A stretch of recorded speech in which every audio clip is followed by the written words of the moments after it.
नमस्कार, आप देख रहे हैं स्वतंत्र आवाज जनसंवाद। हम हैं श्री चक्रवर्ती। आज हम जनपद अंबेडकर नगर के ही आलापुर तहसील क्षेत्र के विकास खंड जहांगीरगंज में एक ऐसे यूँ तो परिचय तो मेरा बहुत ज़्यादा नहीं है, बस मंच का कार्यक्रम था तो हमने देखा, हमें अच्छा लगा, तो हमें लगा कि आप लोगों के बीच में भी आप जी का परिचय करवाना चाहिए।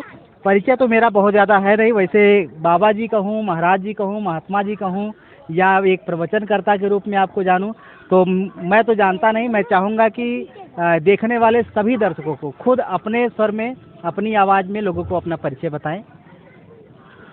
हम जो है मानव उत्थान सेवा समिति एक अखिल भारतीय संस्था है और उसके प्रणेता, उसके संस्थापक सदगुरुदेव श्री सतपाल जी महाराज हैं और मेरा नाम महात्मा सार्थानंद है और हम उनके ही शिष्य हैं।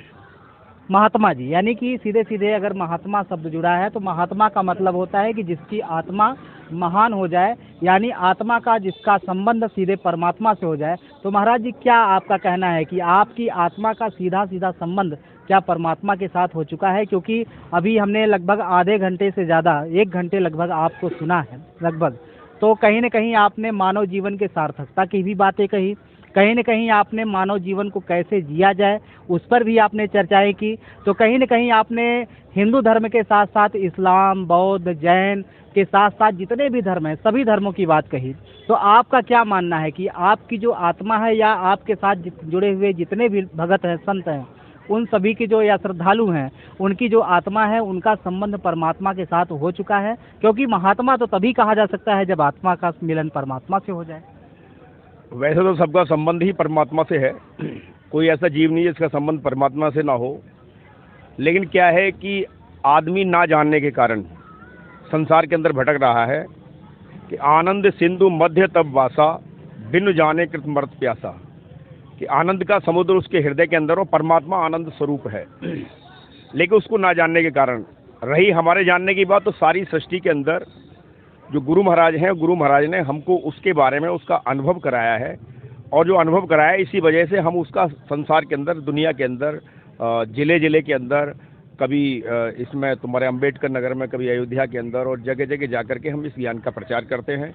इसके बारे में आज जो हम बोल रहे थे या आपने सुना, वो एक प्रकार से थ्योरी है और प्रैक्टिकली जो अनुभव है, जैसा कि भगवान राम ने हनुमान जी को उसका अनुभव कराया, भगवान कृष्ण ने अर्जुन को अनुभव कराया, ज्ञानम विज्ञान सहितम यज ज्ञात्वा मोक्ष से सुभात, कि हे अर्जुन, इस ज्ञान को मैं तुझे विज्ञान सहित समझाऊंगा। आज हमने अध्यात्म को अंधविश्वास बना लिया है, लेकिन अध्यात्म अंधविश्वास नहीं है, धर्म अंधविश्वास नहीं है, धर्म एक विज्ञान है और उस विज्ञान का अनुभव किया जाता है। वो सनातन तत्व हम सबके पास है, लेकिन उसके लिए जब हमारा समर्पण होगा, जैसे ही हमारा समर्पण होगा, जैसे ही समर्पण भाव से जाकर के, जिज्ञासु भाव से जाकर के हम संतों से पूछेंगे, उसके बारे में आपको भी उसका अनुभव कराया जा सकता है। साथियों, जैसा कि महाराज जी ने बताया कि कुरुक्षेत्र के मैदान में अर्जुन को श्री कृष्ण ने जो है ब्रह्म ज्ञान दिया था, वो इसी तरीके से अगर रामचरितमानस की बात की जाए तो ये अवध की धरती है और अवध की धरती भगवान श्री रामचंद्र की धरती मानी जाती है। और भगवान श्री रामचंद्र जी के लिए जो रामचरितमानस का लेखन हुआ है उसमें काकभूषुंडी जी ने भी दर्शन भगवान श्री राम का किया, माता कौशल्या ने किया विराट रूप में। तो महाराज जी, ये विराट रूप में दर्शन का क्या तात्पर्य है? आपने जो बताया कि कुरुक्षेत्र के मैदान में अर्जुन को योगी राज श्री कृष्ण ने जो ज्ञान दिया, वो कौन सा ज्ञान है? वो ज्ञान कैसे प्राप्त हो सकता है हर किसी को? उसके लिए क्या करना पड़ता है? उस ज्ञान के लिए सबसे पहले तो हमको थ्योरिकल जो है 2 महीने 4 महीने सुनना पड़ता है कि बात जब भी हमारी कुछ समझ में आती है। जैसे बच्चे को प्रैक्टिकल कराने से पहले उसको थ्योरी पढ़ाई जाती है, साइंस के बारे में आप पढ़े लिखे हैं, जानते हुए डॉक्टर हो आप, तो क्या होता है कि लास्ट के महीनों में उसको प्रैक्टिकल कराया जाता है, लेकिन पूरी साल उसको थ्योरी पढ़ाई जाती है। वैसे ही भगवान का जो रूप है, शास्त्रों में ये आया है, न तद भाष्यते सूर्यो न शशांको न पावगे, गीता का ही श्लोक है, सूर्यो न शशांको न पावगे यद गत्वा न निवर्तन्ते तद्धामम परमम। वो कहते हैं कि वो जो एक लाइट है, जिसको डिवाइन लाइट कहते हैं, वो एक लाइट है जो सूर्य की रोशनी नहीं है, चंद्रमा की रोशनी नहीं है, अग्नि की रोशनी नहीं है, वो एक स्वयं प्रकाश है। उसको हम आत्म प्रकाश भी कह सकते हैं। और उसको प्राप्त करने के बाद में, उसको जानने के बाद में जीव को संसार के अंदर लौटना नहीं पड़ता। वही ज्ञान भगवान ने अर्जुन को कराया। उसके लिए क्या है, भगवान ने ये कहा कि चरम चक्षुओं से उसको नहीं देखा जा सकता। चरम चक्षुओं से शरीरों को देख सकते हैं, लेकिन उसके लिए हमको डिवाइन विजन की यानी दिव्य नेत्र की आवश्यकता है। लेकिन महाराज जी, इसमें कहीं न कहीं अगर यहाँ कबीर साहब को भी मानने वाले लोग हैं, कबीर दास जी ने कहा था कि सदगुरु की महिमा अनंत, अनंत किया उपकार, लोचन अनंत, गुहारियाँ अनंत दिखावन हार। यहीं पे गोविंद साहब का भी स्थल है, वहाँ पे भी कहा जाता है कि कब गणिका ने योग किया, कब रविदास तपस्या, वे सीधे वैकुंठ गए, वह चमार वह बेस्या, दान पुण्य कब करी अहिल्या, कब सबरी यज्ञ रचाई, वह भिलनी वह ऋषि कलिंगनी, मोक्ष परम पद पाई। तो इसमें किसी के कर्म की कोई बात तो रही नहीं। तो आप किस कर्म की बात कर रहे हैं कि कुछ दिनों के बाद फिर ये ज्ञान मिल सकता है? नहीं, उसमें जिज्ञासु होना जरूरी है ना, उसमें थोड़ी तड़प, एक प्यास होनी चाहिए। एक तो आदमी जानकारी के भी, हम परीक्षा लेने जा रहे हैं, परीक्षा के हिसाब से जानना चाहता है, एक सच्ची जिज्ञासा उसके अंदर है। बाकी जाति पाति का हो कोई भेदभाव नहीं है, जाति पात पूछे नहीं कोई, हरि को भजे सो हरि का होई। इसमें जाति पाति का कोई मैटर नहीं है। चाहे कबीर साहब की हम बात करते हैं, चाहे संत रैदास की बात करते हैं, सबके जो ज्ञान है वो एक ही ज्ञान है, अलग अलग किसी का कोई ज्ञान नहीं है। भाषा के हिसाब से अलग अलग हो सकता है, मजहब के हिसाब से अलग अलग हो सकता है, लेकिन तत्व है वो परमात्मा एक ही है, सबके अंदर है वो। महाराज जी, ये देश की बहुत बड़ी समस्या है, जो अभी आपने कहा कि जाति पाति पूछे नहीं कोई, हरि का भजे सो हरि का होई।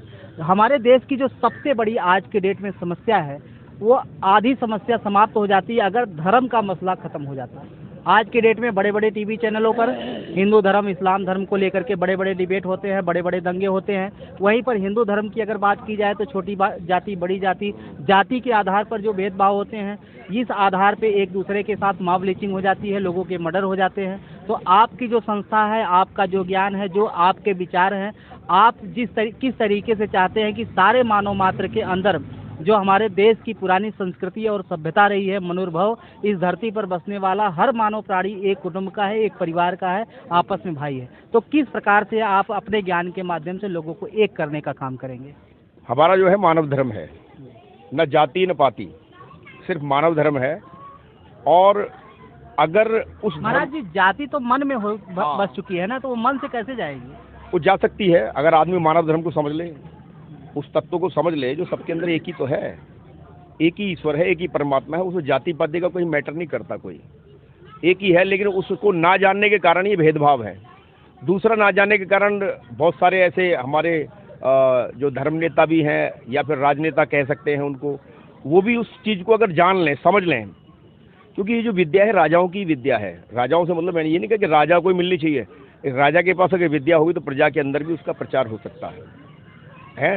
तो क्या है कि वो सनातन तत्व है और वो एक ही धर्म है, उसको समझ ले तो ये भेदभाव, ऊंच नीच का, जाति पाति का सारा भेदभाव खत्म हो सकता है। यही मानव धर्म है। तो ये जो जगह जगह कार्यक्रम लगाए जा रहे हैं, इसके पीछे उद्देश्य क्या है? आप क्या चाहते हैं, किस प्रकार से लोगों को अपने साथ जोड़ रहे हैं? हमारा जोड़ने का मकसद ये है कि भाई लोग जो है अपने जीवन के लक्ष्य को पहचानें कि मनुष्य का जीवन मिला ही उस तत्व को जानने के लिए, उस धर्म को जानने के लिए। और जब आदमी उसको जान लेगा तो आपस में वैर, आपस में द्वेष, राग, ये सब कुछ खत्म हो सकता है। आपस में लोगों के अंदर सद्भावना आ सकती है, लेकिन अगर उस चीज़ को, मानव धर्म को समझ ले तो आदमी। चलिए महाराज जी, बहुत अच्छा लगा आप अम्बेडकर नगर जनपद में आए।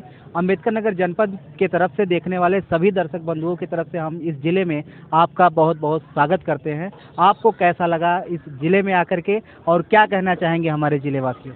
बहुत अच्छे लोग हैं, बड़ा अच्छा आयोजन किया और सभी जो है आपस में बड़े सहिष्णु हैं, सबने सहयोग किया। यहाँ लोकल के जो हमारे प्रेमी नहीं, गैर प्रेमियों ने यहाँ बड़ा सहयोग किया है, तो उसके लिए सभी को मैं आभार व्यक्त करता हूँ। सभी का धन्यवाद। महाराज जी, जो आपकी संस्था है ये कहाँ कहाँ अभी तक पहुँच चुकी है? अभी तक इसको कहाँ तक पहुँचाने का आपका विजन है, लक्ष्य कहाँ तक पहुँचाने का है, और अभी तक कहाँ तक पहुँच चुकी है? ये संस्था हमारे पूरे देश के अंदर अखिल भारतीय संस्था है। पूरे देश के अंदर लगभग 7,000 शाखाएँ हैं हमारी, हजारों हजार आश्रम हैं, और जो विदेशों के अंदर भी हैं, साउथ अफ्रीका में है, मॉरिशस के अंदर है, और लंदन के अंदर भी है, कैलिफोर्निया में, विदेशों में बहुत सारी हमारी शाखाएं हैं। सारी शाखाओं को के बारे में मुझे ज़्यादा जानकारी नहीं, बोल नहीं सकता मैं, लेकिन बहुत सारी शाखाओं, इसका विस्तार हो रहा है, लगातार विस्तार हो रहा है, लगातार प्रचार होता जा रहा है। और हमें ये उम्मीद है कि एक समय ऐसा भी आएगा कि सब प्रेम से, भाईचारे से सभी जो है एक साथ एक मंच पर आएंगे, यही हम उम्मीद करते हैं।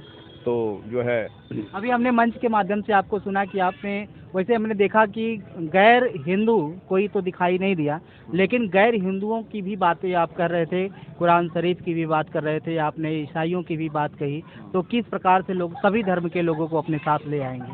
हमारा जो क्योंकि आज तो बड़ी समस्या है, बड़े बड़े डिबेट हो रहे हैं हिंदू मुसलमान के भीतर, तो कैसे? हमारे यहाँ आते हैं, जब हमारा महाराज जी का जो कार्यक्रम है, सदगुरु श्री सतपाल जी महाराज का जो कार्यक्रम होता है, उसमें आपको ईसाई भी, विदेशों के लोग भी देखने को मिलेंगे।